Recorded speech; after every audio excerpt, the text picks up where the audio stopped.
Bonsoir, mesdames, messieurs. Donc, nous sommes ce soir pour vous présenter la filière technologique à partir de la première suite à l'orientation post-seconde. Pour parler de la filière technologique et notamment des travaux qui sont menés au lycée Albert Einstein, nous aurons avec nous donc Madame Neige qui présentera la filière STL. Nous aurons avec nous, qui est assis donc à table à côté de nous, Monsieur Hugoni, qui présentera la filière STI 2D. Et nous devrions avoir, je pense qu'elle nous rejoindra, peut-être d'ailleurs que nous devrions avoir Madame Comte, qui devrait pouvoir présenter les éléments de travaux de la filière STMG. Est également avec nous donc Madame Fess, psychologue de l'éducation nationale, qui nous accompagnera également sur la présentation de ces filières technologiques. Les outils. Voilà. Donc, si vous avez des questions durant la séance, vous pouvez les poser par chat. Monsieur Ripoll, qui est à côté de moi, pourra relever vos questions et nous essaierons de répondre au fur et à mesure à toutes les questions que vous voudrez bien nous poser.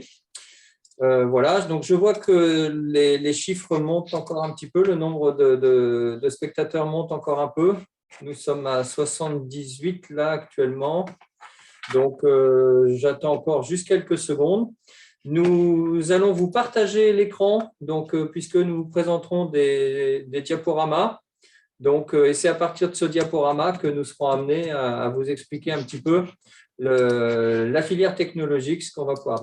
Donc, à l'issue de cette classe de seconde, vos enfants ont la possibilité de choisir, selon les résultats, les aspirations, les volontés de chacun, de choisir soit la voie générale qu'on a été amené à vous présenter la semaine dernière, soit la filière technologique, qu'on va essayer de vous présenter succinctement et également avec quelques exemples de ce qui se fait dans cette filière. Je précise quand même qu'il est également possible, à l'issue d'une seconde générale et technologique, de demander une voie d'orientation vers les filières professionnelles. Alors, on ne le présente pas parce que la voie, normalement, l'orientation classique à l'issue d'une seconde GT, c'est bien soit la première générale, soit la première technologique. Et la plupart du temps, quand on est sur des parcours d'orientation vers la voie professionnelle à l'issue d'une seconde, on fait ce qu'on appelle une passerelle. Et dans ces cas-là, comme ce sont plutôt des cas plus à la marge, ça fait l'objet d'un travail mené directement avec les familles. Donc voilà, je ne m'étendrai pas sur le sujet. Si à un moment donné, vous avez ce souhait pour vos enfants de basculer vers une filière professionnelle, dans un premier temps, je vous invite à bien faire le lien avec le professeur principal et avec les professeurs de la classe, mais également avec les psychologues de l'éducation nationale qui peuvent bien évidemment vous accompagner dans cette démarche et faire en sorte qu'elle soit un parcours de réussite, parce que c'est bien ça le plus important, faire que l'orientation de nos jeunes soit systématiquement sur un parcours de réussite. Et idéalement, dernier délai en mars. Étant entendu qu'effectivement, quand on souhaite s'orienter vers une voie professionnelle, il faut en parler relativement tôt, parce qu'il y a des dossiers passerelles à établir et que la plupart du temps, ces dossiers se font effectivement mars-avril. Donc voilà, mais vous aurez dans tous les cas tous les éléments, toutes les informations en temps voulu quand nous recevrons les circulaires. Donc là, ce soir, nous vous présentons la voie technologique. Donc, un des points qui va être important sur lequel il est bon de s'interroger, c'est qu'est-ce qui va faire que votre enfant va choisir la voie technologique? En tout cas, quels peuvent être les arguments qui amènent quelque chose de différent par rapport à la voie générale? Premièrement, on essaye de sortir du schéma je ne suis pas bon en voie générale, donc je vais en voie technologique. Il faut vraiment essayer d'imaginer partir en voie technologique parce qu'il y a un intérêt spécifique, parce qu'on a des appétences sur un mode de travail qui n'est pas proposé sur la voie générale. Alors bien sûr que pour nous, ça se traduit aussi sur des résultats scolaires, évidemment, mais ce n'est pas le seul enjeu, parce qu'on peut ne pas réussir une seconde générale et ne pas forcément avoir d'appétence pour partir sur une filière technologique. Les deux ne vont pas forcément l'un avec l'autre. Donc, l'idée, c'est quand on part sur une voie technologique, on essaye de déterminer ce qui va entraîner ce choix. Les points sur lesquels nous insistons la plupart du temps, et vous aurez après les professeurs qui seront amenés à vous expliquer, les points donc sur lesquels nous insistons, c'est d'abord qu'on propose des modalités d'enseignement différentes. Quand on travaille dans une voie technologique, on a la possibilité de recevoir déjà des enseignements, on va dire, appliqués, c'est-à-dire qu'ils sont appliqués à la spécialité qui est enseignée. Et donc, bien souvent, ça génère des travaux de groupe beaucoup plus importants, ça génère des mises en application beaucoup plus fréquentes que dans le cadre d'enseignements généraux qui sont plus théorisés. Pour donner un exemple sur une filière, la différence entre une filière, par exemple, spécialité sciences de l'ingénieur, mathématiques, etc., et une filière STIC 2D, eh bien, sur une filière générale où on va aborder ces spécialités, on va partir de la théorie pour essayer de construire éventuellement et d'aller vers le concret, mais en tout cas, on part véritablement de la partie théorique.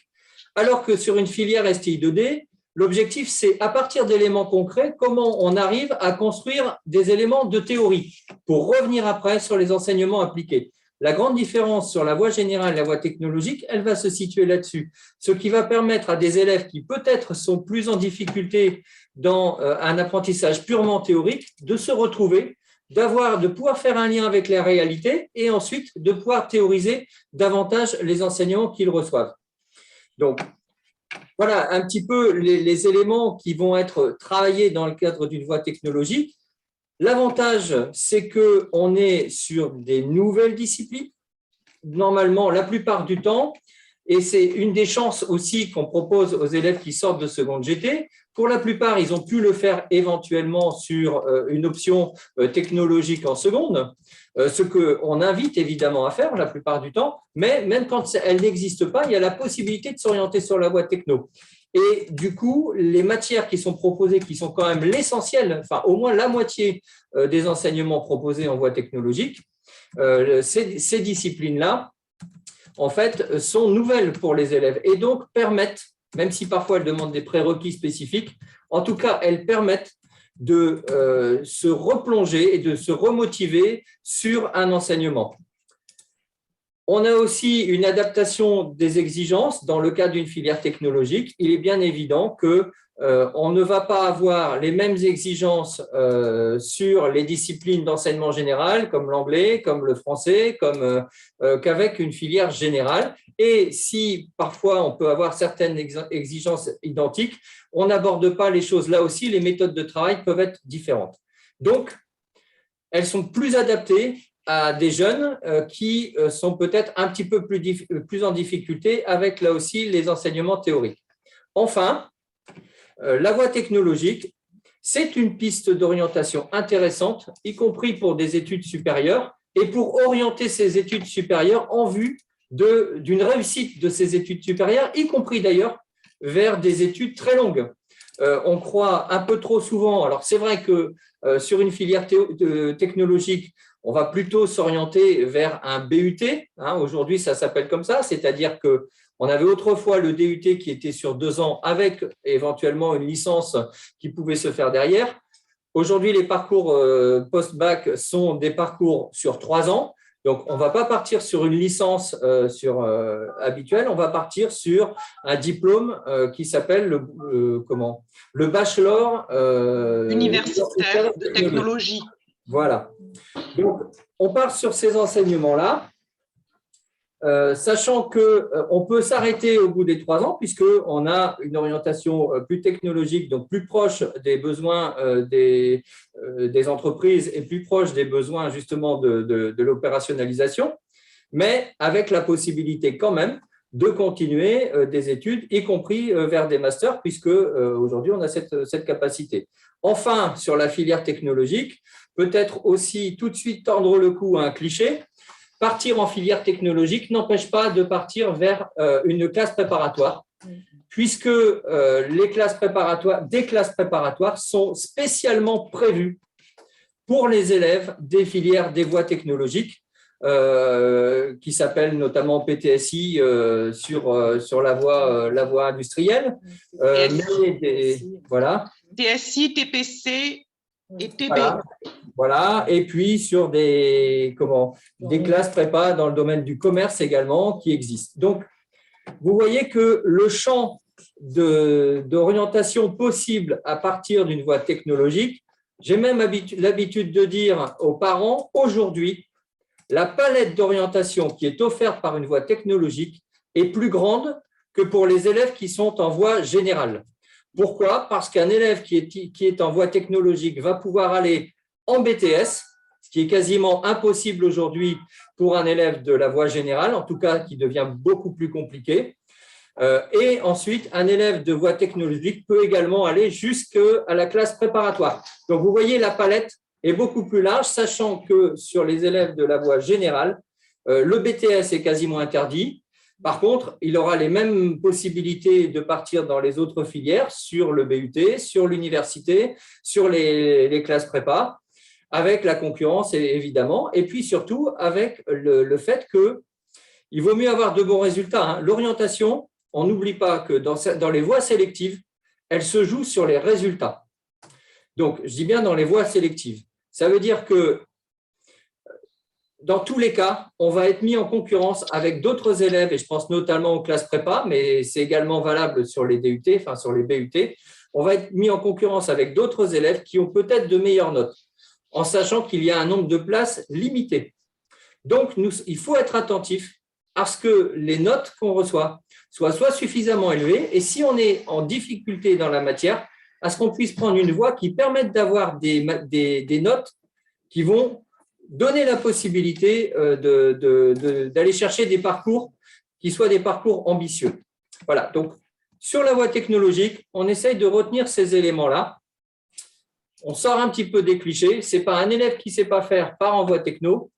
Ce n'est pas du tout ça. Bien sûr qu'on va regarder les notes, mais également, on attend une certaine appétence et on donne la possibilité de réussite dans le cadre de la voie technologique. Alors, qu'est-ce qu'on va retrouver en termes d'organisation pédagogique sur les premières et terminales de la voie techno? Eh bien, donc, les élèves, à partir du moment où ils sortent de la seconde GT, choisissent une voie technologique, une série technologique qui va ensuite proposer souvent, sauf un cas particulier, mais souvent les enseignements de spécialité qu'à partir de la terminale. Alors, c'est le cas, par exemple, en STI 2D, où on va retrouver 18 heures d'enseignement technologique sur la première et la même chose en terminale. C'est le cas pour la voie donc STI 2D, donc sciences et technologies de l'industrie et développement durable. On est bien sur la partie industrielle de la filière. STMG, on est bien sur la partie tertiaire, les sciences et technologies du management et de la gestion, où là, vous voyez, vous avez 15 heures en première et 16 heures en terminale. Et en STL, sur les sciences de laboratoire. Et c'est là la dérogation, enfin, c'est là la particularité, c'est que la STL propose, dès l'entrée en première, deux spécialités, enfin l'une ou l'autre des spécialités qui sont soit la biotechnologie, soit les sciences physiques, chimiques de laboratoire. Donc, voilà pour la partie. Donc, ça, ce sont les trois enseignements, les trois séries technologiques qui sont proposées au lycée Albert Einstein. Il reste également, il y a toutes les autres voies technologiques qui peuvent apporter également d'autres parcours d'orientation. ST2S, les sciences et technologies santé sociale. STD2A, là aussi, c'est une filière très particulière parce qu'il est très, très difficile de rentrer dans la filière STD2A et la plupart du temps, c'est un parcours qui se construit dès la classe de seconde. STHR, de la même façon, très souvent construit à partir de l'entrée en seconde sur l'hôtellerie et la restauration. Et enfin, technique et la musique, sur les établissements de l'éducation nationale, technique et la musique et de la danse, où là, on a uniquement les praticiens confirmés aussi bien de la musique ou de la danse, puisque c'est vraiment des filières qui recrutent sur un dossier. Enfin, le STAV, l'agronomie et le vivant, qui sont proposés la plupart du temps dans les lycées agricoles Donc, vous avez les lycées sur le secteur, en tout cas dans la région, qui peuvent proposer ces formations, puisque on peut demander une autre académie. Ce n'est pas sectorisé par académie, Madame Fassin, c'est ça? Oui, absolument. Oui. Voilà. Donc, qu'est-ce qu'on propose dans le cadre de ces enseignements? Donc, on va retrouver évidemment un tronc commun avec le français sur le niveau première et la philosophie sur le niveau terminal. Dans ce tronc commun, la particularité par rapport à l'enseignement général, c'est qu'on va avoir des mathématiques. Il faut bien savoir qu'en filière générale, il n'y a plus de mathématiques sur le tronc commun. Et si on veut être sûr de faire des mathématiques dans le cadre d'un tronc commun, eh ben, il n'y a que la voie technologique aujourd'hui qui le propose. Donc, on retrouve les langues vivantes, A et B, donc langue 1, langue 2, le PS évidemment, et puis ensuite, comme dans l'enseignement général, l'enseignement moral et civique, qui représente à peu près une demi-heure hebdomadaire sur l'année. Les enseignements de spécialité, on verra un petit peu après quel type d'enseignement de spécialité, parce qu'en fait, il y a déjà des enseignements de spécialité sur le niveau première, mais il n'y a pas d'enseignement spécifique.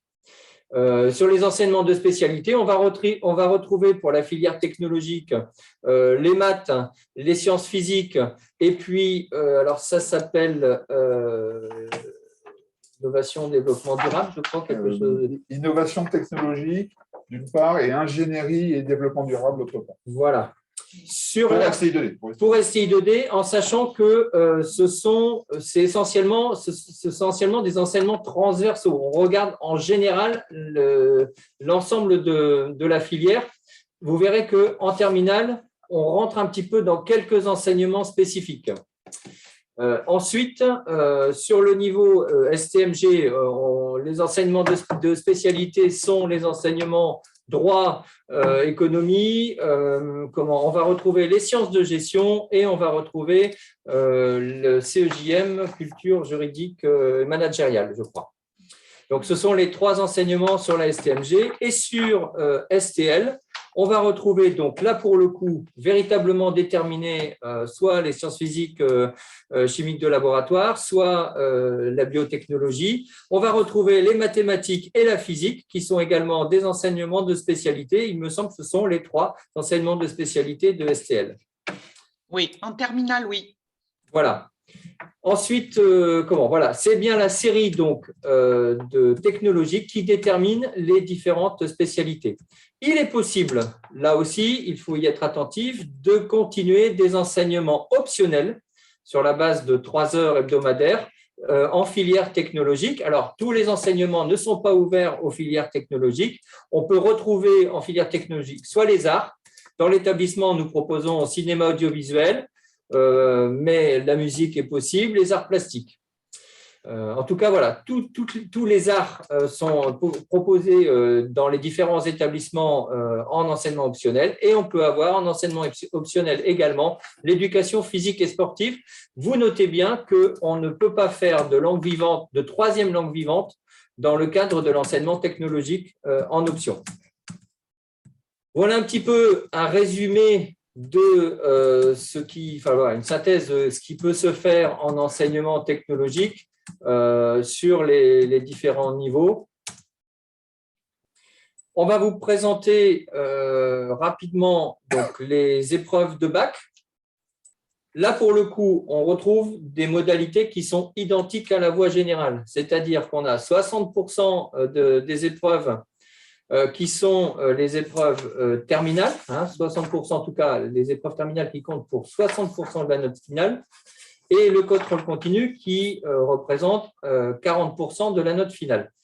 Si vous voulez avoir une idée simple de comment on calcule les coefs de bac cette année, vous imaginez simplement que le bac est calculé sur 100 points. Voilà.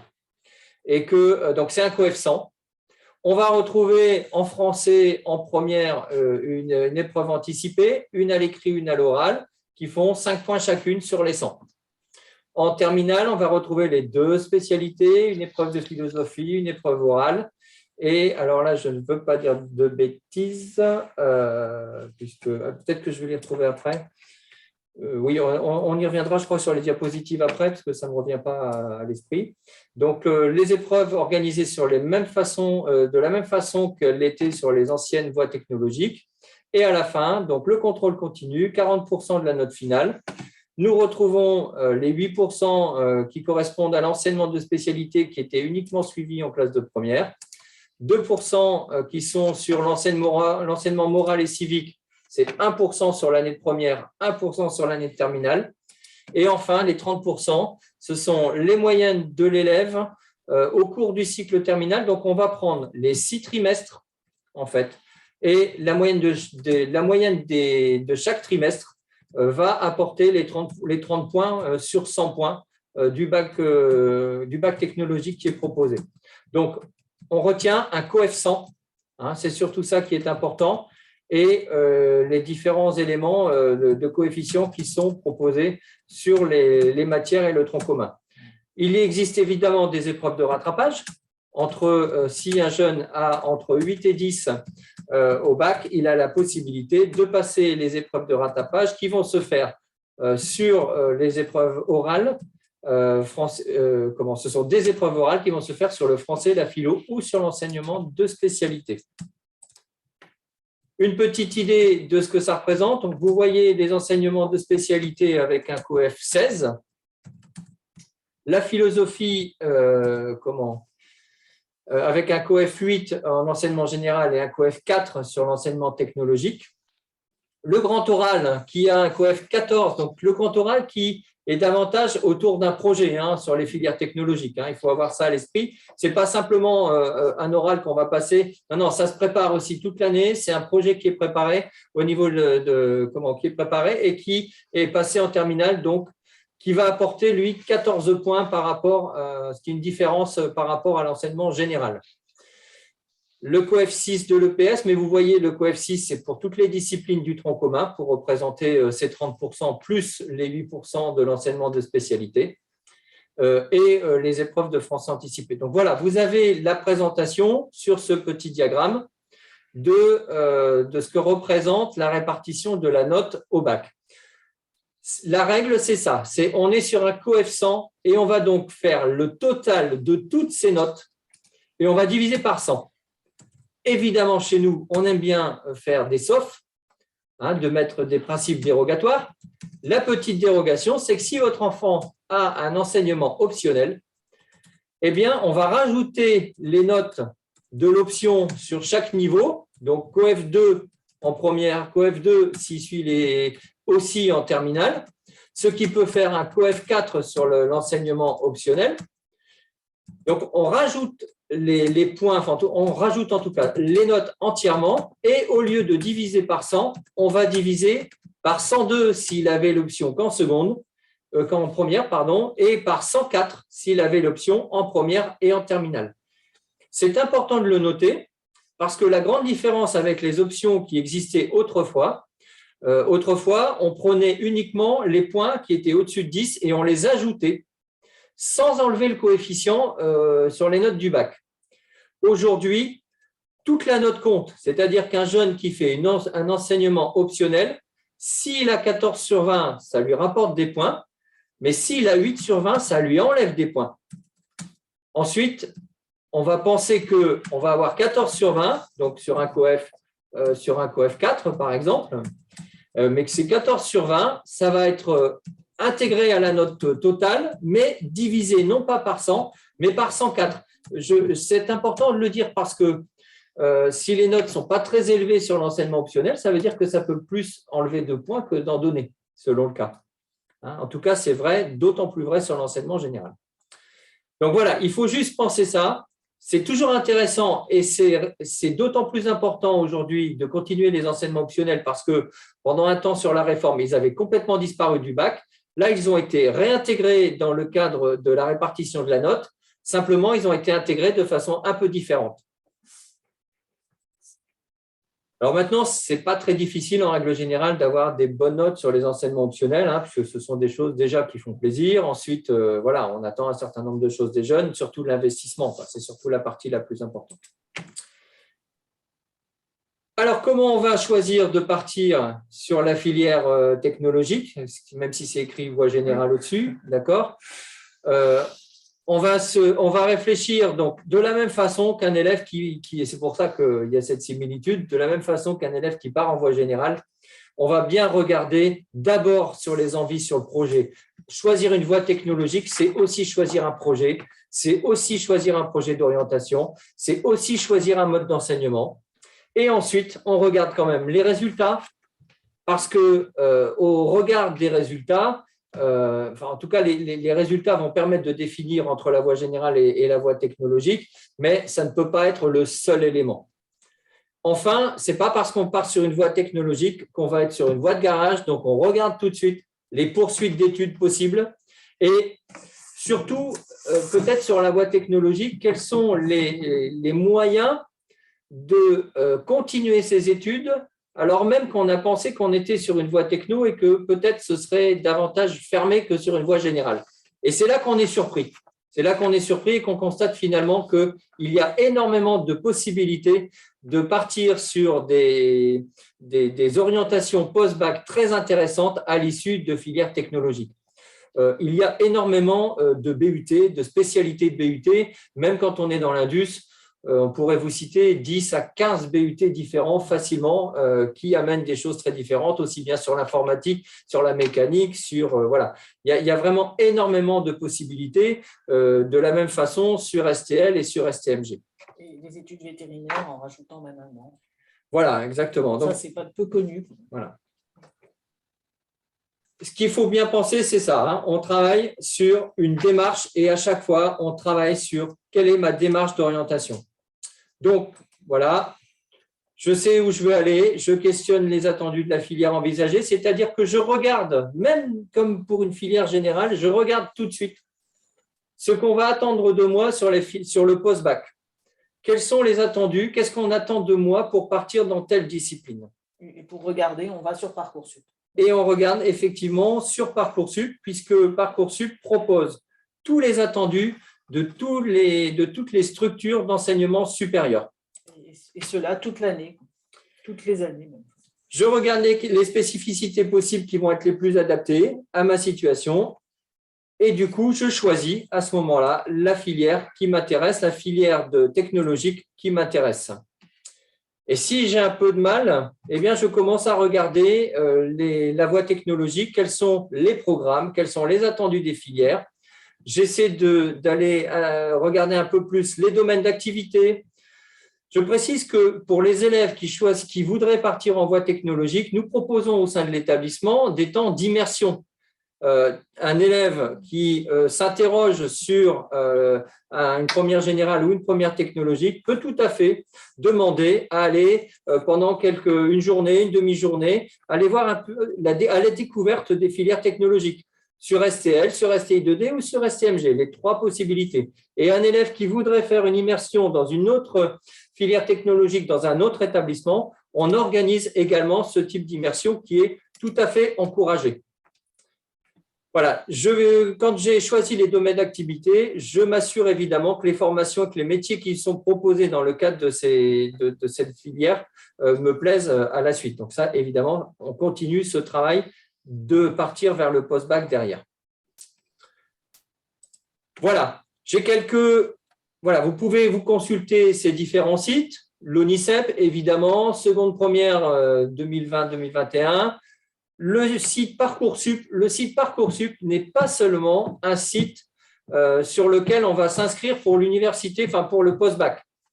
C'est, vous l'avez entendu, un site aussi de découverte. On peut aller sur chaque… pourquoi on peut pas… Voilà, c'est un site sur lequel on peut aller regarder les attendus de chaque spécialité, de chaque enseignement. Moteur de recherche pour les 10 000 formations existantes. Étant entendu qu'il y a de plus en plus de formations qui ont intégré Parcoursup et notamment même les formations privées aujourd'hui intègrent Parcoursup. L'essentiel des formations se trouve sur Parcoursup. Il en reste peut-être encore quelques-unes qui n'y sont pas, mais c'est de plus en plus à la marge. Voilà, possibilité également de regarder à partir de seconde, première 2020-2021. Et puis, Madame Fest, peut-être si vous voulez, donc voilà, sur Horizon 21, Après, si on a le temps, je peux montrer comment on utilise Horizon 21.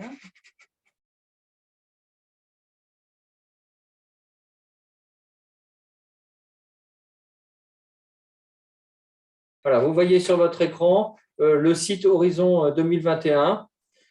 Il faut descendre un peu pour voilà, aller sur… si je descends, on va sur la première technologique. Voilà, et là, Et vous voyez, vous pouvez choisir les séries. voilà, on clique. Voilà, Voilà, si je prends. Voilà, Et vous avez les toutes les domaines. thématiques, tous les domaines Et qui vous sont présentés. voilà, Donc, on peut prendre un exemple avec informatique, mathématiques et numérique.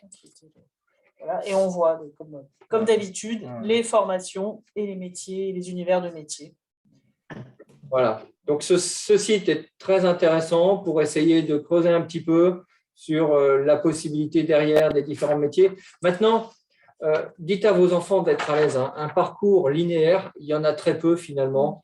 Il y a très peu d'adultes aujourd'hui qui font le métier exactement qu'ils avaient envisagé quand ils avaient 15 ans. Donc, vous voyez, donc je reviens sur informatique, mathématiques, numérique, la présentation des différents métiers qui existent. Donc l'univers des métiers, l'univers des formations, vous voyez, c'est vraiment très intéressant d'aller regarder pour savoir un petit peu le type de formation qu'on peut retrouver derrière, les métiers qui existent et encore une fois, de ne pas s'arrêter forcément au fait qu'on part sur une formation et qu'on va faire tel métier. Voilà pour la partie Horizon 21. Je ne sais pas s'il y a autre chose que vous vouliez dire sur le sujet. Après, il y avait les dernières diapos où on indiquait je vais revenir sur mon diaporama. Comment trouver de l'information avec des ressources humaines, là, si je puis dire. Sinon, les ressources au lycée, ce sont naturellement tous les professeurs avec un interlocuteur qui centralise les avis des professeurs, c'est le professeur principal, avec au CDI, un kiosque orientation, un panneau d'affichage des actualités en matière d'orientation, dont pendant les heures de vie de classe, des modules, voilà, des modules organisés par le professeur principal et puis par les psychologues et par les psychologues de l'éducation nationale de manière ponctuelle. Voilà, donc ça, c'est… On n'oublie pas effectivement qu'on peut prendre rendez-vous au site sur le site Bloom à la vie scolaire pour avoir un rendez-vous avec la psychologue de l'éducation nationale ou directement au CIO. Vous avez les numéros de téléphone qui sont indiqués. Très important, le travail d'orientation, c'est avant tout un travail de dialogue. C'est avant tout un travail d'échange entre les parents et l'élève, mais également les parents et les enseignants. Donc, n'hésitez pas à prendre contact avec les enseignants, avec le professeur principal, avec le CIO pour avoir peut-être des informations parfois plus fines sur l'orientation. Et donc, voilà, et c'est important que ce travail soit engagé régulièrement. Et voilà, pas forcément se voir très longtemps, mais se voir souvent. C'est ce que partagent aussi les professeurs, pour effectivement des allers-retours et puis des ouvertures d'esprit qui se créent. Voilà, donc il y a un calendrier de l'orientation. Ce calendrier de l'orientation, vous allez recevoir bientôt les fiches dialogue. Donc ces fiches dialogue, vous allez les remplir, hein, en tout cas mettre les premiers vœux d'orientation, les premiers souhaits d'orientation. Et à ce stade-là, il est bien évident que il n'y a aucun engagement, hein, il n'y a aucun impératif. Vous remplissez la fiche par rapport au choix de votre enfant. Et je serais tenté de dire que le travail d'orientation commence véritablement à ce moment-là. Le conseil de classe se prononcera sur ce souhait d'orientation en émettant un avis. Et ensuite, vous pourrez continuer le dialogue avec les enseignants. Au troisième trimestre, il y aura véritablement le choix d'orientation qui sera demandé, sachant que l'orientation en seconde générale ou technologique appartient, en tout cas la décision d'orientation en seconde GT, appartient au chef d'établissement. Les parents font une demande, en tout cas l'élève demande une orientation, le conseil de classe émet un avis sur cette orientation et le chef d'établissement décide de cette orientation. La plupart du temps, il suit l'avis du conseil de classe, évidemment, mais quand il y a un désaccord, il y a un entretien qui est proposé avec l'équipe de direction, proviseur adjoint ou proviseur. Et dans le cadre de cet entretien, une autre décision peut être prise. Enfin, si la décision du conseil de classe est maintenue par le chef d'établissement, dans ce cas-là, vous êtes en droit, évidemment, de faire un recours et de demander à passer en commission d'appel. Voilà comment se passe l'orientation en seconde générale. C'est exactement comme en troisième, avec les mêmes décisionnaires et la même capacité de faire un recours, puisque toute décision administrative donne droit à un recours pour l'usager. Voilà pour la présentation succincte du parcours de technologie. Je vous propose maintenant que les enseignants de ces filières interviennent et puissent vous présenter donc les spécificités de leur filière. Donc, effectivement, j'en profite pour dire qu'il va y avoir les journées portes ouvertes du lycée le 9 avril. Donc, les portes ouvertes, elles sont évidemment proposées aux élèves de troisième, bien sûr, qui vont entrer en classe de seconde, mais elles sont très intéressantes pour les élèves de seconde GT qui envisagent de partir sur une première, en tout cas dans l'établissement. Elles sont très intéressantes parce qu'elles permettent d'aller découvrir, notamment dans les filières technologiques, toute la richesse que peuvent proposer ces filières. Donc, n'hésitez pas à vous rendre sur les portes ouvertes du lycée et d'aller rencontrer les enseignants des filières technologiques. Madame Neige, je vous laisse la parole. Merci.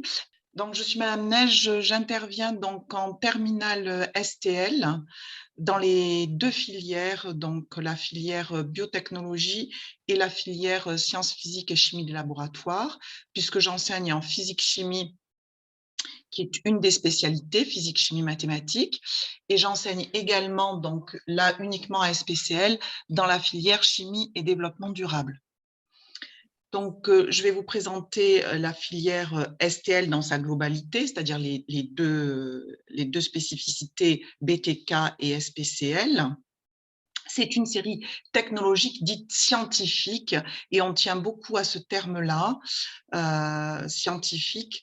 Pourquoi? Eh bien, parce qu'on ne forme pas uniquement des techniciens, mais des gens donc, qui vont être formés à la démarche scientifique. Le profil d'un élève de filière STL, donc qui va s'engager dans une première puis une terminale STL, c'est un jeune qui va être sensible à la démarche scientifique. C'est-à-dire que le profil donc, que l'on souhaite pour cet élève, c'est que c'est un élève qui aime manipuler parce qu'il y a énormément donc, de travaux pratiques.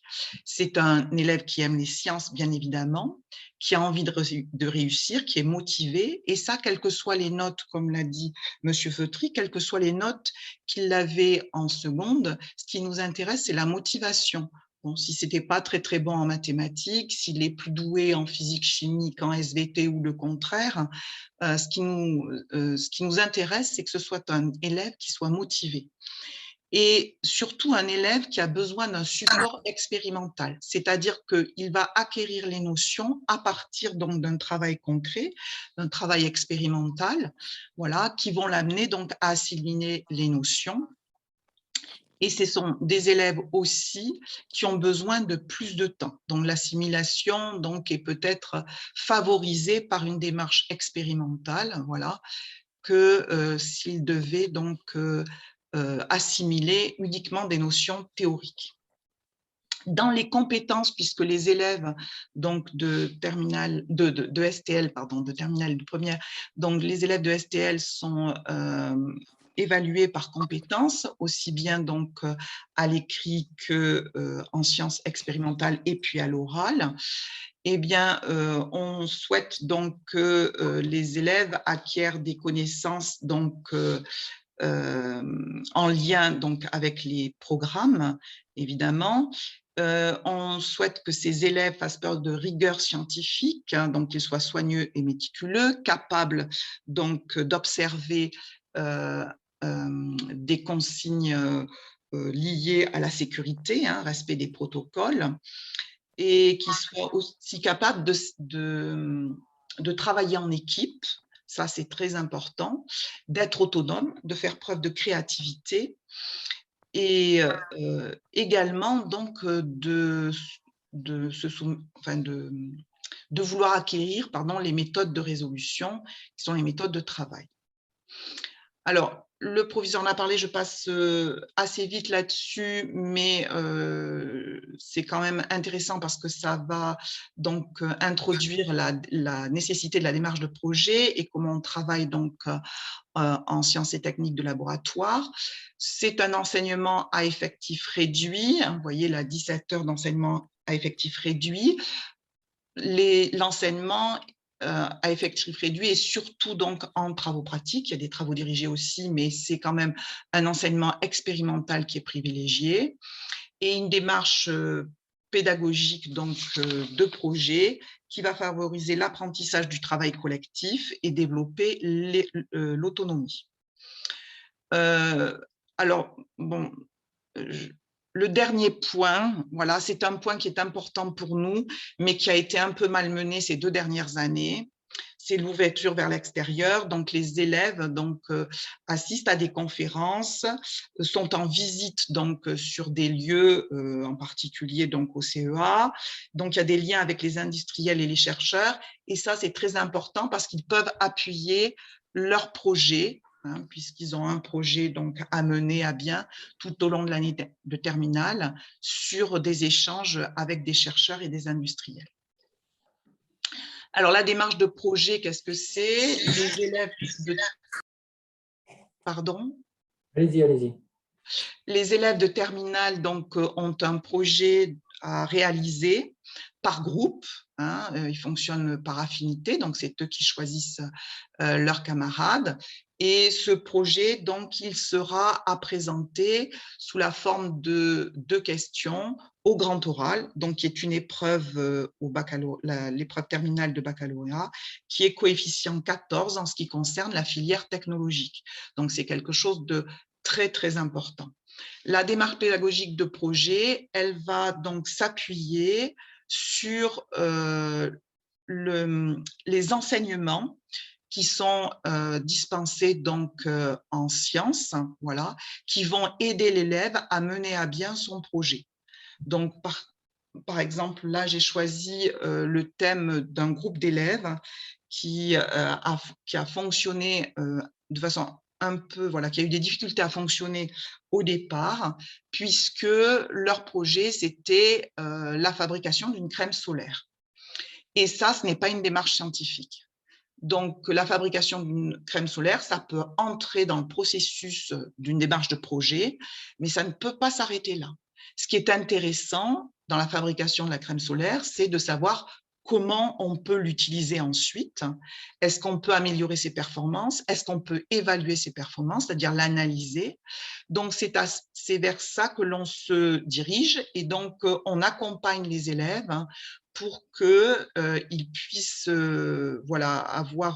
bien comprendre ce que c'est qu'une problématique. Voilà. Ce n'est pas essentiellement donc fournir un protocole, mais c'est plutôt réfléchir à ce que ça peut amener. Donc, la fabrication de la crème a été faite, mais ce qui est intéressant maintenant, c'est de savoir si elle va couvrir les besoins qui sont donc pour une crème solaire, de se protéger contre les UV. Donc, ça va leur demander de faire appel à leur connaissance en ondes, qui est un des enseignements qui est enseigné en terminale, pour voir qu'effectivement, il n'y a pas tout type d'UV, mais c'est surtout les UVA dont il faut se protéger, puisque les UVC, on n'en a pas besoin, ils ne passent pas. Et puis, c'est aussi de se dire, mais la crème, au bout de 9 mois, est-ce qu'elle est encore pérenne? Est-ce que je peux encore l'utiliser? Ou est-ce qu'elle ne sert plus à rien parce que le principe actif n'est justement plus actif? Donc, ça leur permet aussi de se diriger vers des dosages, alors, et là, de s'appuyer donc sur ce qu'ils font en chimie et développement durable. Donc, ce projet, ça leur prend toute l'année, hein, c'est 1h30 par semaine. Ils s'appuient aussi donc sur leurs enseignements connexes, c'est-à-dire chimie, développement durable, systèmes et procédés, et puis ondes pour réaliser ceci. Ça, c'est pour les SPCL. Mais les BTK auraient pu aussi choisir donc la fabrication d'une crème solaire et se demander, par exemple, si cette crème solaire, elle a des principes actifs qui ne pourraient pas nuire ou qui pourraient être allergènes. Voilà. Donc, on peut travailler aussi dans ce cadre-là. Ça, c'est pour le projet, donc qui est très, très, très important, ce projet, puisque un grand coefficient, donc un gros coefficient 14 au bac, il le présente donc à l'oral en français, mais ils ont aussi ce qu'on appelle donc le TLV, donc qui est une discipline qui leur permet aussi de présenter donc une partie de leur projet en anglais. Et ça, ils le travaillent toute l'année donc avec leurs professeurs, donc le vocabulaire spécifique, la façon dont ils se sont emparés donc de leur projet. Et c'est très, très important pour les études supérieures. C'est important évidemment pour le baccalauréat, mais pas seulement. Hein. On verra que ça compte énormément de pouvoir s'exprimer en anglais, en français et en anglais, donc sur ce que l'on fait. Et ça m'amène donc à l'avant-dernière diapositive. Le proviseur a déjà parlé donc de ce que l'on pouvait faire après un bac STL. Et ben, on peut faire à peu près tout. Voilà. Alors, des prépas, bien entendu. Et ce qui est intéressant pour une prépa technologique, c'est que le nombre d'élèves en classe technologique en classe de prépa technologique, donc TPC, physique, chimie, TB, biotechnologie ou SI, sciences de l'ingénieur, puisque les élèves de SPCL donc, peuvent aussi intégrer des TSI. D'ailleurs, c'est le cas. On a un ancien élève qui a fait SUPELEC en passant par TSI, donc ALS. Actuellement, on a 4 élèves en classe préparatoire, que ce soit donc en classe prépa technique TB, biotechnologique, ou TPC, physique-chimie, à Montpellier. Nous avons la chance, donc, dans l'académie, d'avoir toutes ces classes préparatoires à proximité. À l'Est, c'est quand même à 50 km donc, de Bagnols-sur-Cèze. Montpellier, c'est aussi dans l'académie. Voilà. Et les TPC, il y en a seulement 4 en France. Ce qui est intéressant de savoir aussi, c'est que ces classes, elles sont dévolues aux élèves de prépa, de terminale technologique, et ils ne sont jamais en concurrence avec les élèves d'enseignement général. Et lorsque, au bout des 2 ans, ils présentent le concours, c'est un concours spécifique qui est réservé aux classes technologiques et il y a autant de places au concours qu'il y a d'élèves qui le présentent, d'étudiants qui le présentent. Donc ça aussi, c'est très, très intéressant. Et pour les 3, les TB, les TPC et les TSI. Alors, il n'y a effectivement pas que les classes prépa, ça, ce sont les meilleurs élèves, hein, mais on peut aussi donc intégrer des licences. Alors là, j'ai gardé DUT, c'est plus DUT, mais c'est bien BUT, hein, Bachelor universitaire de technologie. Donc, c'est un bac plus 3, c'est ce qui est intéressant. Le BTS est un bac plus 2, ce qui veut dire que lorsque les élèves préparent un BTS, on a tendance aussi à leur dire, à les pousser, attention, c'est un bac plus 2, donc derrière, vous prendrez une licence professionnelle, vous pourrez faire une licence professionnelle pour faire un bac plus 3, en sachant qu'après un BTS et un BUT, on peut aussi réintégrer donc une L3 ou c'est-à-dire une licence, ou le parcours M1, M2. Alors, pour conclure, voilà, je conclus sur la dernière. Donc, les élèves qui souhaitent faire une classe technologique, hein, c'est des élèves qui s'épanouiront dans cette filière parce qu'ils mettront en œuvre la démarche scientifique, que ça passe donc d'abord par l'acquis des connaissances grâce aux sciences expérimentales, donc au TP, et ensuite, donc, on arrive à la théorie. Que l'équilibre entre l'enseignement théorique et l'enseignement expérimentale, voilà, leur permet donc d'avoir un panel d'orientation qui est quand même bien fourni, puisqu'on va donc du BTS, Bac+2, à la classe prépa qui va mener donc au Bac+5. Donc, je vais essayer de faire condenser.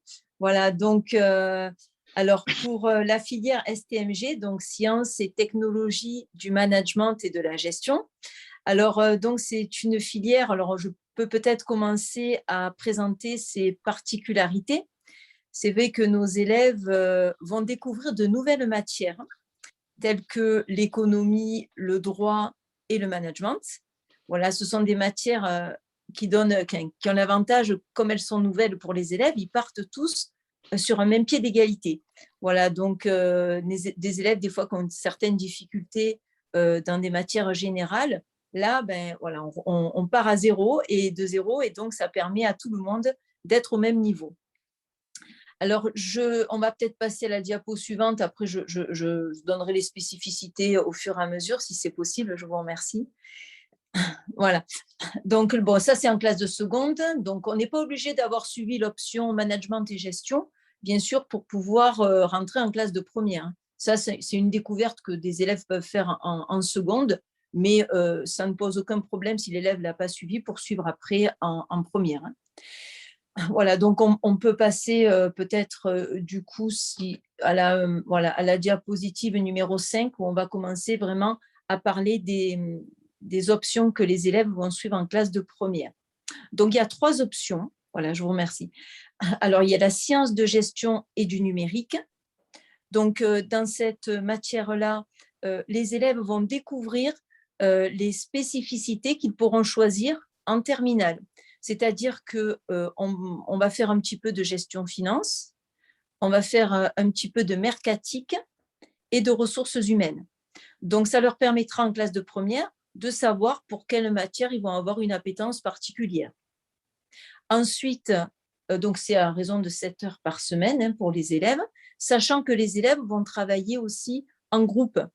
Alors, je parlais un petit peu avec mes collègues avant de venir sur justement ce qu'ils font faire aux élèves. Moi, ça fait un petit moment que je n'ai pas enseigné en classe de première, mais l'avantage, c'est que les élèves se retrouvent donc en groupe sur poste informatique, et on les fait travailler, on leur fait faire des recherches sur des entreprises notamment, sur des organisations qui peuvent être aussi autres que des entreprises, telles que des associations, par exemple, ou voilà, des administrations. Voilà, donc l'élève est plongé en fait dans cette matière au cœur de l'entreprise. Il peut étudier, pour vous donner des exemples concrets, le système d'information, donc comment communique-t-on au sein de l'entreprise. On peut étudier aussi les ressources que ces entreprises utilisent, qu'elles soient humaines, matérielles, financières, sa manière de communiquer aussi sur ces produits, donc là c'est plutôt l'aspect commercial.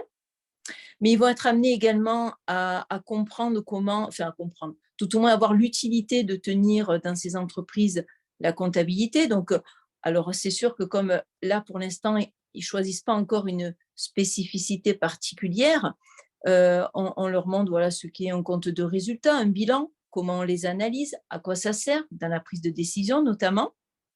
Et puis, il y a l'aspect aussi ressources humaines, où on va leur parler du recrutement, on va leur parler de la place des hommes dans l'entreprise, la place du salarié, la motivation, etc.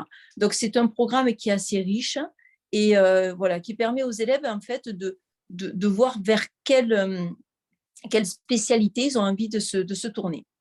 Ensuite, il y a une autre spécialité qui est le management. Alors là, on étudie plus le fonctionnement de l'entreprise, comment on organise les ressources de l'entreprise, quelles sont les stratégies que les entreprises peuvent se fixer, etc. Et enfin, la dernière option, c'est le droit et l'économie. Voilà, donc le droit, ils vont étudier les sources du droit, notamment.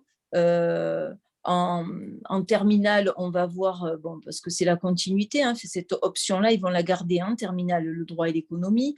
On va étudier donc les contrats, notamment le contrat de travail, la notion de responsabilité, comment engage-t-on sa responsabilité, etc. Et en économie, on va étudier le rôle de l'État dans l'économie, on va voir quels sont, on va parler des cycles économiques, de la notion de stabilité aussi que recherche l'État par rapport à son intervention, notamment pour lutter contre l'inflation. Alors, c'est un sujet d'actualité. C'est vrai qu'on essaye, dès qu'on peut, de rattacher l'enseignement qu'on suit par rapport au programme avec l'actualité. Et on montre aux élèves qu'en fait, ce qu'ils apprennent leur permet de mieux comprendre ce qu'ils vont entendre quand ils vont écouter des informations notamment. D'ailleurs, tout à l'heure, j'en parlais un petit peu avec mes élèves et je leur ai demandé, eux, ce qui les a attirés vers cette filière. Et beaucoup m'ont répondu cet aspect concret, notamment, voilà, comme je l'expliquais par rapport à l'économie et au droit. Ils me disent qu'ils arrivent mieux à comprendre les grands enjeux économiques en fonction donc, du programme que l'on étudie avec eux. Donc là, j'ai présenté les 3 options en classe de première. Bon, on ne va peut-être pas rentrer dans le détail, voilà, je l'ai dit oralement. Donc après, alors attendez, hop, je me mets au même endroit que voilà. En classe de terminale, les élèves ne gardent que 2 options. En fait, ils gardent le droit et l'économie à raison de 6 heures par semaine. Et le management qu'ils avaient comme matière séparée en première est intégré à la matière où ils vont étudier leur spécificité, c'est-à-dire gestion de finance, éco-droit ou management, ou mercatique, excusez-moi. Alors, la particularité de cette option, la deuxième, qui est donc de 10 heures par semaine, c'est qu'ils vont avoir un tronc commun, c'est-à-dire que quelle que soit la spécialité qu'ils vont choisir, ils vont avoir un enseignement commun, notamment en management. Voilà, donc en gros, on fait 4 heures de spécialité et 6 heures de management. Il faut savoir que le management, c'est une épreuve que les élèves passent en mars avec l'économie et le droit. La spécialité, c'est-à-dire la gestion de finance, la mercatique ou les ressources humaines, sont évaluées essentiellement lors du grand oral. Voilà, donc ils n'ont pas d'écrit qui concerne la spécificité qu'ils vont choisir. Par contre, bien entendu, on fait des devoirs et les notes comptent, bien sûr, pour leur dossier Parcoursup. Donc là aussi, on essaye de mettre le plus de concret possible, c'est-à-dire que notamment, quand on commence à travailler sur le grand oral, on va en salle informatique, les élèves travaillent par groupe. Voilà, généralement, ils peuvent travailler à 2 ou 3 élèves sur la même entreprise sur laquelle ils vont se baser pour préparer leur grand oral. Donc, comme cela a dû être dit tout à l'heure, je n'étais pas connectée au départ, mais les élèves vont choisir 2 questions. Alors, ils seront interrogés sur l'une ou sur l'autre, c'est le jury qui choisira quand ils passeront le grand oral le mois de juin.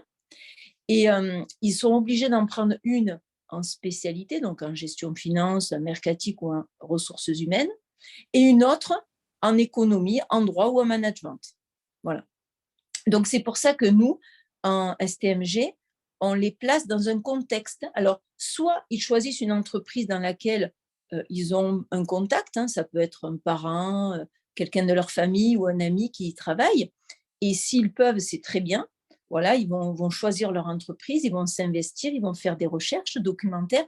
Sinon, comme ce n'est pas toujours évident pour eux, on leur donne un contexte tout fait, mais à partir d'une entreprise réelle. Voilà, donc aucun élève n'est pénalisé s'ils n'ont pas la possibilité, bien sûr, d'avoir un lien avec une entreprise par quelque moyen que ce soit. Donc, à partir de là, l'avantage de cette épreuve, c'est que l'élève, il va choisir une question, un chapitre, si vous voulez, qu'il apprécie, voilà, dans lequel il se sent à l'aise. Il va pouvoir faire de la recherche, bien sûr, c'est pour ça que les élèves sont placés dans des salles informatiques pour pouvoir faire des recherches sur Internet, même se déplacer dans une entreprise s'ils ont la possibilité pour demander des informations particulières. Donc là, il y a vraiment un travail de recherche et un travail de groupe. Voilà, alors en ce qui concerne les épreuves de terminale, je pense que je vais rejoindre forcément mes collègues, mais donc ils ont en mars les 2 épreuves de spécialité, éco-droit et management et sciences de gestion et du numérique. Donc là, c'est bien le tronc commun qui est évalué en mars pour l'épreuve de management et de sciences de gestion et du numérique.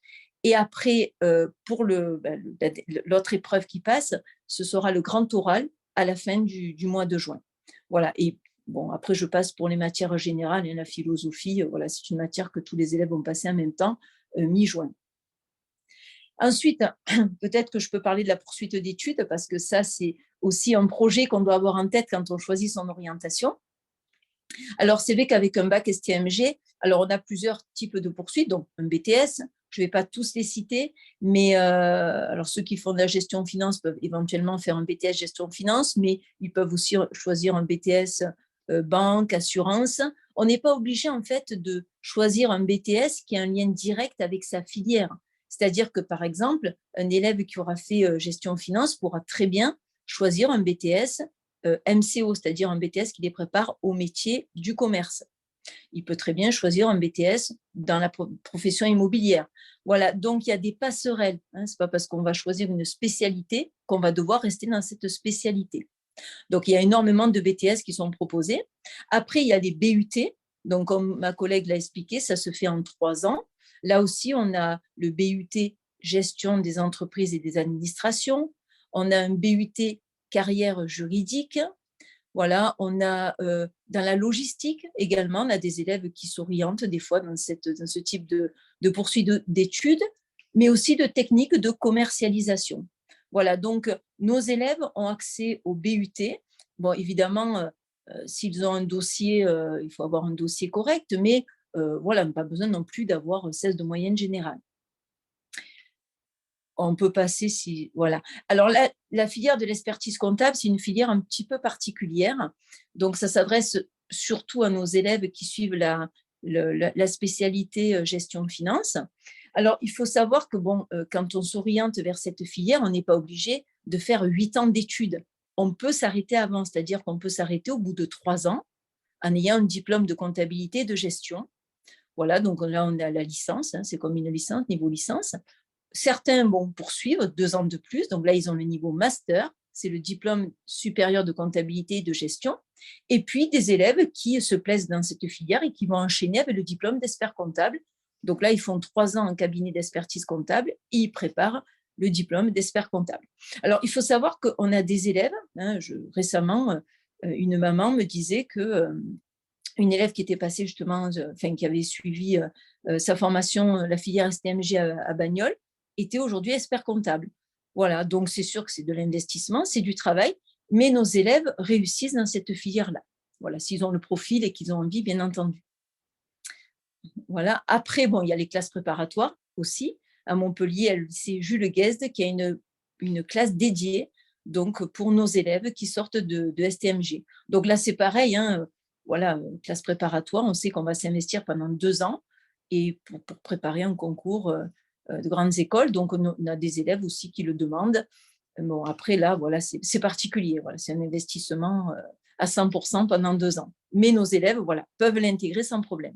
Bon, après, les licences, licence AES, administration économique et sociale, licence d'économie, de droit, voilà, pour les élèves éventuellement qui se sentent de reprendre, on va dire, un cursus plus général. Voilà, je vous remercie en tout cas. Voilà. J'espère avoir été claire. Oui, c'est important. Vous avez dit quelque chose d'important, c'est qu'effectivement, les bacs technologiques n'amènent pas à aller en post-bac dans la spécialité de terminale. Effectivement, ça reste un bac technologique de STMG ou un bac technologique de STI2D et pas un bac sur le management ou un bac sur l'innovation technologique, etc. Vraiment, ce sont bien des bacs technologiques qui permettent d'intégrer toutes les filières derrière de ce domaine d'activité. Enfin, nous allons vous présenter donc l'enseignement STI2D. Bien, merci. Bonsoir à tous. Donc, je m'appelle Philippe Hugoni. J'interviens en ingénierie donc en STI 2D. Donc, nous avons… Vous voulez bien passer à la suite ? Je le passe. Donc, 2 enseignements principalement technologiques en classe de première. Donc, ce qu'on appellera l'innovation technologique, c'est plus orienté cours, TD, travaux dirigés. Donc, c'est un enseignant en face de la classe entière. Donc, on travaille l'aspect plus théorique de l'ingénierie au sens large.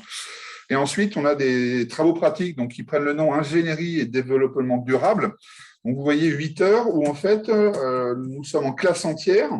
Et en fait, il y a 2 enseignants de spécialités un petit peu différentes, on y reviendra juste après, qui vont permettre de faire des projets qui regroupent des couples de spécificités. On va voir juste après le détail.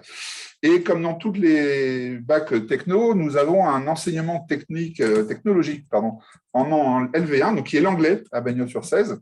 Donc, c'est 1 heure où on reprend les projets qui sont faits en I2D, par exemple, pour faire des présentations en anglais des mêmes projets. Je vais bien passer. Donc, voilà, les projets de première. Donc, l'idée générale, c'est un apprentissage par projet.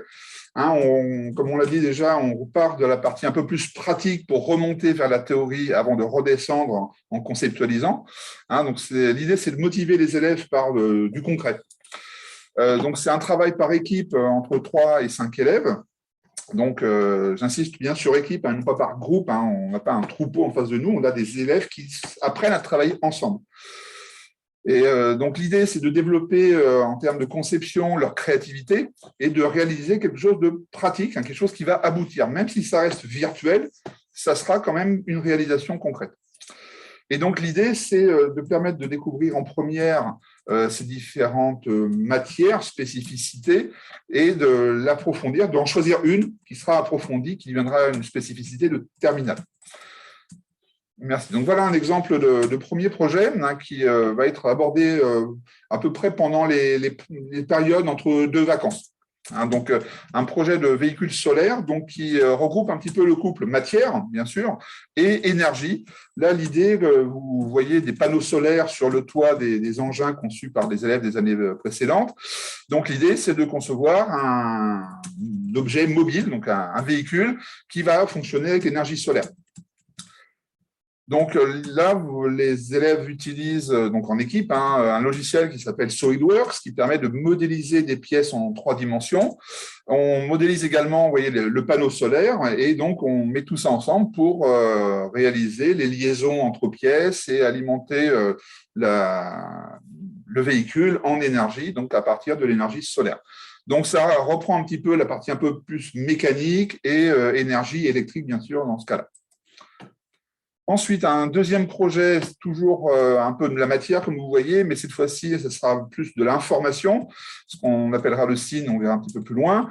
Donc ici, c'est un autre projet de véhicule qui se fait un petit peu plus tard dans l'année, qui va reprendre donc la partie conception de pièces, mais en fait, vous voyez, ce sont des pièces déjà faites. C'est juste la créativité qui va être mise à l'épreuve ici pour concevoir un engin qui doit déplacer des pièces. Donc, vous voyez, que ce soit par un genre de pelle ou par un genre de pince, l'idée, c'est de déplacer des pièces. Et en fait, la différence, c'est que ça ne sera pas, vous voyez, il n'y a pas de panneau solaire cette fois-ci, ça sera au niveau de la programmation.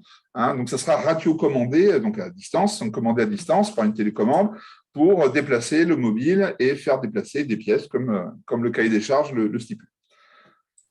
Ensuite, un autre projet, donc cette fois-ci, c'est toujours de la matière bien sûr, mais c'est plutôt de l'architecture qui va être mise en œuvre et de la gestion de l'énergie. Donc, on veut rendre une maison autonome en énergie en utilisant principalement, vous voyez, des panneaux photovoltaïques qu'on voit sur la maquette à gauche, en faisant des études de rentabilité, enfin tout un tas d'études, en lien, donc, comme vous voyez, avec l'architecture. Et le dernier projet, donc toujours une maison, mais cette fois-ci qu'on essaie de domotiser, on la rend un petit peu intelligente, en pouvant reprogrammer, d'affecter des interrupteurs à d'autres fonctions que allumer toujours la même lampe. Ou, voilà, la gestion globale de la maison. Donc, on retrouve la partie architecture en faisant des plans avec un logiciel qui s'appelle Sweet Home 3D, par exemple, et qui permet de justifier, de calculer l'épaisseur des murs, des isolants, etc., de faire des choix technologiques à ce niveau-là. Et donc, la partie programmation. L'idée générale, c'est au travers de ces 4 projets et d'un 5e qui va compter également pour le bac. Donc là, c'est aussi un des coeffuites qu'on a évoqué tout à l'heure. Le principe reste le même que les autres bacs technologiques. Donc, le principe, c'est de choisir une spécificité en terminale qui va aller au-delà du tronc commun. Donc, le tronc commun, on regroupe un petit peu les deux matières de première. Hein. Vous voyez ingénierie, innovation et développement durable. Donc, ça s'appelle 2I, 2D. Et donc, en fin de première, l'élève va choisir pour son projet, bien sûr, on reparlera d'orientation éventuellement, mais ça a déjà été bien évoqué. Donc, au choix, donc, il va avoir à choisir donc une des 4 spécificités que vous voyez. Donc, innovation technologique et éco-conception, qu'on abrège en e-tech, c'est plutôt la partie mécanique. Hein. Vous avez vu le logiciel SolidWorks pour la conception du premier véhicule. Ensuite, énergie et environnement, c'est plutôt tout ce qui est gestion de l'énergie. Alors, l'électricité, certes, mais aussi l'énergie thermique, par exemple, pour chauffer une maison, etc. Ensuite, la partie architecture et construction, donc là, c'est assez clair au niveau architecture et la construction de la maison, on entend, bien sûr. Et enfin, système d'information et numérique, donc SIN en abrégé, donc où c'est la partie plus programmation, codage, etc. Voilà, on a fait le tour. Donc, ce qu'il faut noter, ça a été déjà évoqué, c'est en termes d'orientation. On a maintenant un petit peu de recul depuis 8-9 ans que ce bac STI2D existe.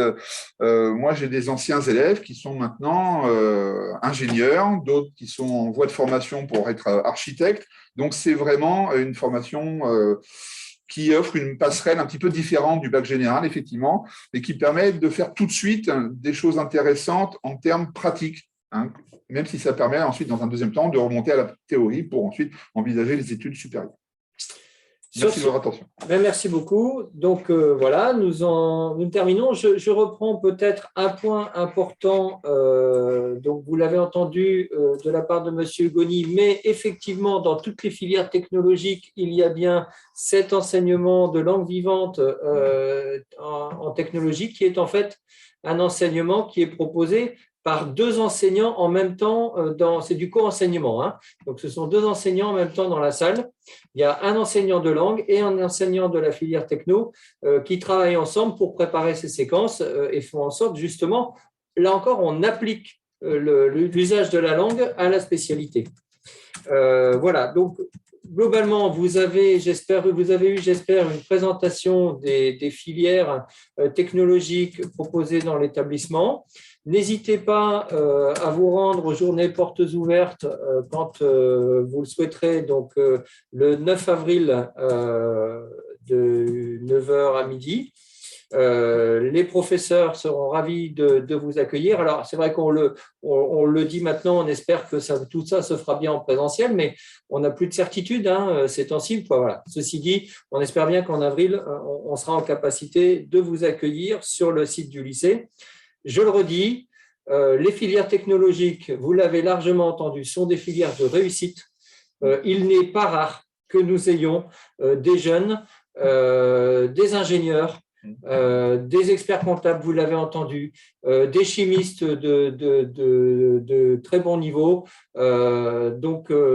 qui sortent de nos filières technologiques. Ce sont bien des filières de réussite et qui souvent permettent justement à des élèves qui n'auraient peut-être pas eu ce parcours sur des filières générales de retrouver de la motivation parce que les modalités d'enseignement sont telles qu'elles permettent à ces jeunes-là de se raccrocher en fait. Voilà, donc si vos enfants souhaitent faire un temps d'immersion dans une des filières, de la même façon, vous pouvez nous transmettre vos demandes, soit vous passez par l'intermédiaire du prof principal de la classe de seconde, soit vous adressez des messages au proviseur adjoint, Monsieur Ripoll, donc qui fera le relais et qui proposera à partir sûrement du mois d'avril des temps d'immersion, ou du mois après les vacances de février, qui proposera des temps d'immersion. De toute façon, il y aura une nouvelle information sur ce sujet qui sera transmise, de même que les enseignants seront amenés à aller présenter leur spécialité et les voies technologiques dans les classes, quoi qu'il en soit. Voilà. Merci encore de votre attention. Je vois qu'il reste encore une cinquantaine de personnes, donc merci de votre attention. J'espère que nous avons su répondre à toutes vos demandes. Ce programme existera en replay, il a été entièrement enregistré Et si vous le souhaitez, vous pouvez vous reconnecter sur le lien que vous avez eu un peu plus tard, alors pas tout de suite, mais dans quelques jours. Et vous pourrez récupérer la vidéo et revoir cette vidéo sans souci. De la même façon, nous vous transmettrons les diaporamas par l'intermédiaire de Pronote pour que vous puissiez les revoir à tête reposée. Bonne soirée à tous. Merci encore de votre attention et puis au plaisir de vous retrouver pour la filière technologique très rapidement. Au revoir. Bonsoir. Merci. Au revoir. Et merci aux professeurs qui sont intervenus.